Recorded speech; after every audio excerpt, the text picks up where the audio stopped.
Hi everybody, my name is Sean Evelina and I'm a current student at Cuyahoga Community College in the Recording Arts and Technologies program. Today I'm going to show you a quick little technique that's going to spice up your mixes, and that technique is called the reverse reverb. I have a small session here that I've created to show you how to do this technique. The voice file is from a past session from the Studio Live Audio Band, a class that we offer here at Tri-C. We had done a cover of Taylor Swift's Shake It Off, except we decided to do it as a punk metal rendition. So there's a lot of screaming, there's a lot of fist throwing, it was a lot of fun to do, and I loved every second of it. So here we have a small portion of the song. I'm gonna play it for you so you guys know what it sounds like.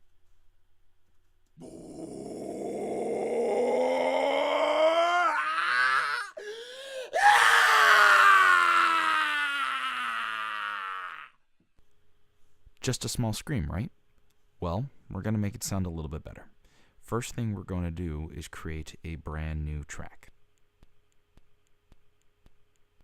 After that, we'll create a send to bus 1. Make sure your send is at unity gain. This will send the signal of the track that we were on to the brand new track. Also, make sure to name all of your tracks. It's very important. So we'll call this track Reverse. After doing that, we will use our Smart tool and to create a specific area of what we are going to record. Make sure there is a tail at the beginning and at the end of the clip. This will be important for later. The next step after that is to simply record enable your tracks and begin recording.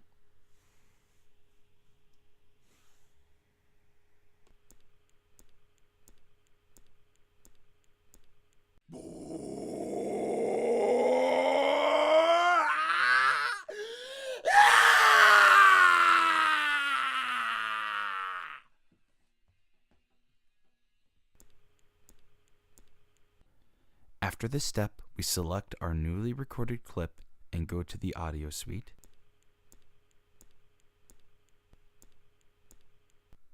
Select Other, and then select Reverse. A small window will pop up and look something like this. After the window pops up, we click the render button, and the file will flip directions and will now play in reverse.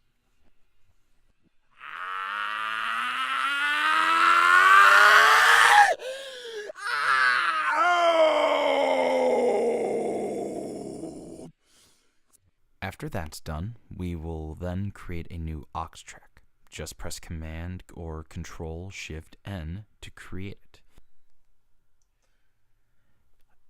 And then rename the track Reverb. After that, we will put an insert into our track. That'll be a reverb. You can choose whichever one you want. I'm just going to use the stock one called Deverb that Pro Tools gives out. We will then create a new send on bus 2 on the reverse track, and then make the input on the aux track bus 2 as well. So now the reverse track is now feeding itself into the aux track.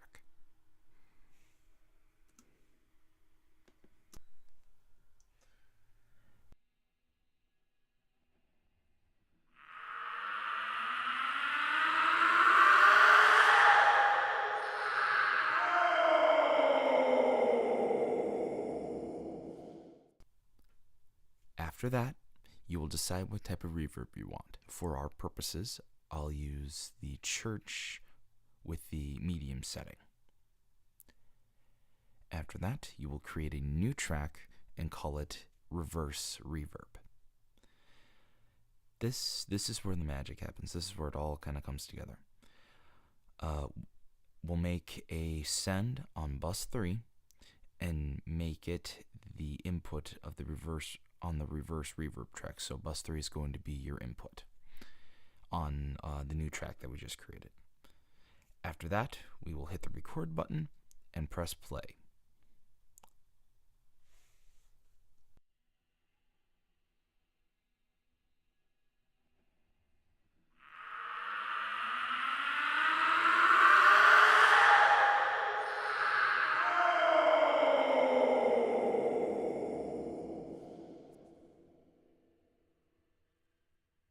right, sounds like a textbook definition of a reverse reverb, right? It's backwards, it's all like, ooh, echoey and everything like that. Well, we're not completely done yet. There's one final step that we have to do. We're gonna select our little clip. We're gonna go back into the audio suite, go back down to Other, go back to Reverse, click the reverse button, flip it back, and then we finally have our reverse reverb.